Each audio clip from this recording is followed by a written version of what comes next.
Good day everyone, my name is Nathanieli Cardona. Today, I will discuss to you some parts of moral accountability. At the end of this discussion, and you know what is moral accountability, to know about poverty, and to know the refinement of emotion. So, what is moral accountability? Moral accountability, it is the readiness or preparedness to give an explanation of justification to relevant others for one's judgments, intentions, acts, and omissions when appropriately called upon to do so. Poverty. Poverty is an excuse for committing a crime just as well just does not justify abuses. But there is a correlation between poverty and crimes. People who are dirt poor and starving are unlikely to think about their morals. Nobody deserves to be poor. Poverty is a social evil which must be corrected by the people in government.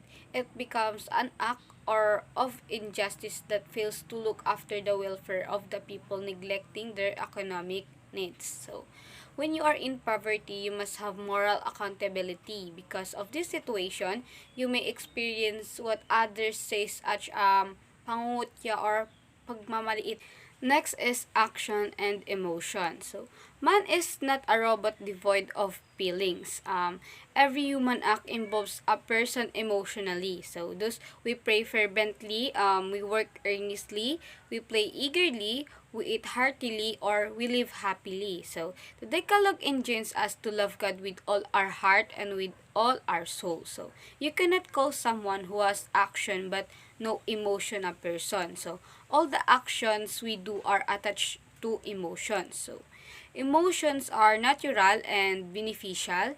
The positive tendencies of love, kindness, humility, reverence, and justice express approval of what is good and worthy in an object. The negative tendencies of anger, horror, and hatred express disapproval and repudiation of evil as such.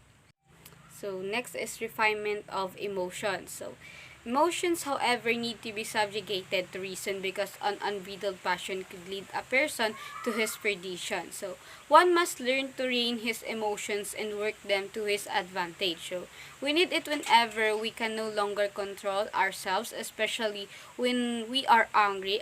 We often do bad things or because we are so annoyed by something. So, we can avoid saying things that might hurt other people's feelings. So, we must know how to handle our emotions when they are too much.